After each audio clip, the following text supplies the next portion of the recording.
back to the most gifted sleight of hand artist alive. His one-man show, Ricky Jay and his 52 assistants, set records as the fastest-selling attraction in off-Broadway history. He can be seen at the Tiffany Theater in Los Angeles through June 2nd. Please welcome Ricky Jay.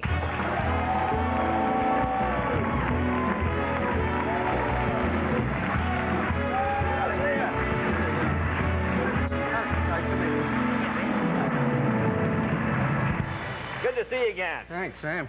You know, this is kind of fun, because we go back, what, 20-something years? God, I think it must be. And you were the first guy, or one of the first guys that I ever met that had been on The Tonight Show. Yeah. So that was, we were very impressed, all the comics. Ricky Jay, he was on The Tonight Show. It's a long time ago. I think I was about 20. I did it in New York with Johnny for the first time, yeah.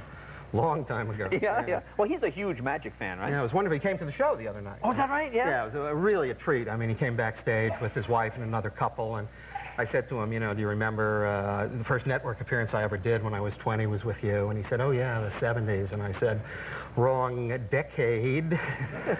But it was really fun. He was great. He just, yeah. And he's pretty good, isn't he? He can do the whole... You bet. I still remember the first rehearsal I did when I was 20. You know, he came out and identified the pieces of some of my... Yeah, it was great. Because, you know, it just makes me laugh to look at you now, because I see you see you're sort of like the elder statesman now. But I remembered you. I dug up an old photo of you. No. Now, this is great. Like, here's Ricky Jay when he was doing magic when I knew him.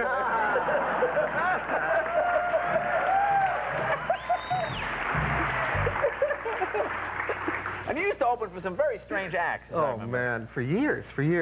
I was just thinking, because of Paul's story of a strange act, I opened for a hypnotist, you know, and hypnotists are always apologizing because they make fun of people. And I was on a bill with this guy, Professor. Well, I won't tell you his name because when you hear the story, you'll understand.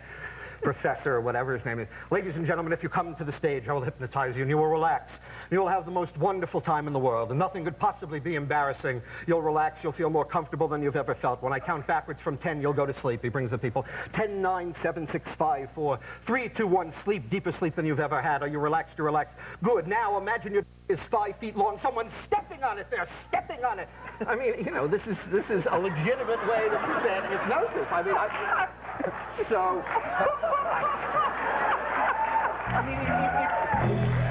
it feels much better to be in a theater doing sophisticated humor. You know, let's think of those days as being behind us, shall we? Yes. But apparently they're not behind us. They're still with us, apparently. Well, they come into the memory on bad occasions. Now, what are you going to do for us now? I hope it's not that last trick you were just talking about.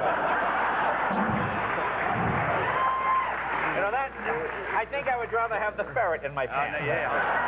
Now, what is it you're going to do? That reminded me of this. What are you going to do for us now? I'd like to do a classic piece. Okay, here we go. Manipulation. Okay, guys, bring up the table, you guys. Thanks. I'd love to. Ricky Jay. Just stroll over.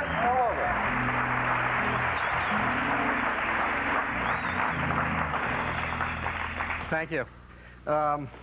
Magic, just like other theatrical art forms, has its own classics, its own styles, its own genres. I'm going to try to start my show this evening by doing something rather unusual for you.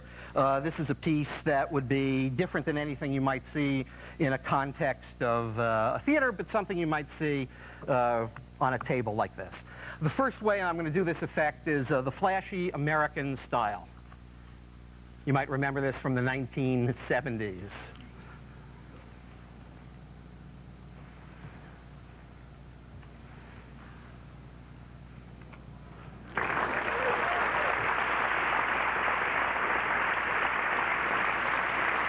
Well on my way to the luckiest night of my life.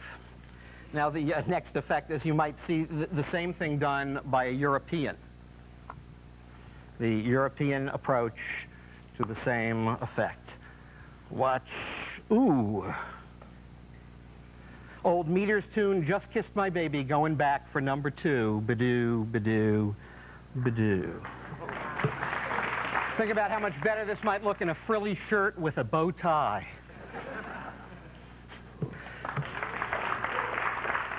Think about how much better I might look with a...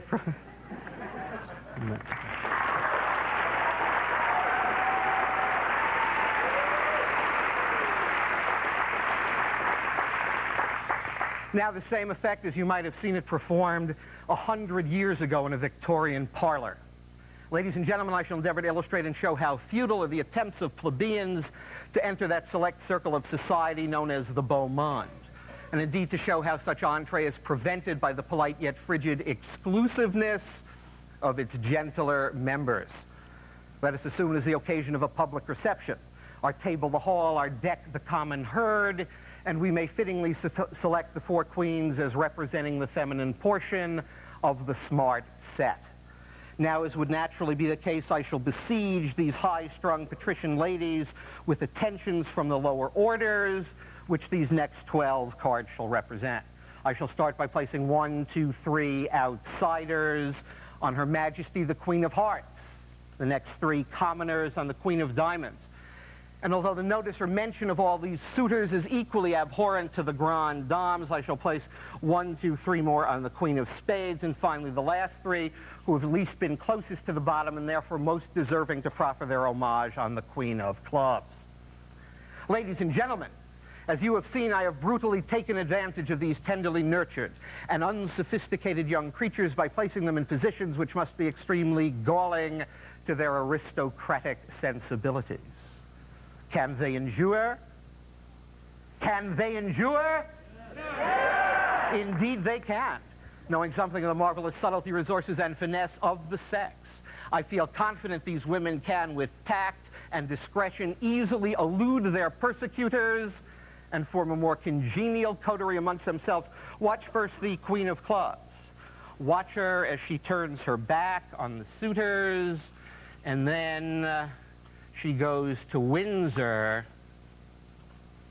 for the weekend. Next, the Queen of Spades, slightly more daring than the others, tantalizes the men, Gucci, Gucci, goo. Amidst their consternation, makes good her escape.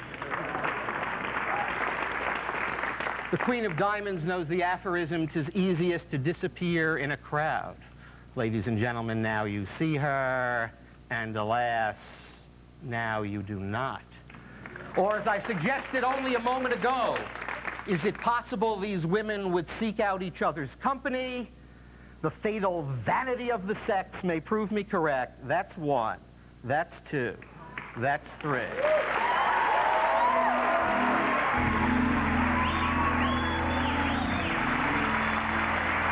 Ricky Jay!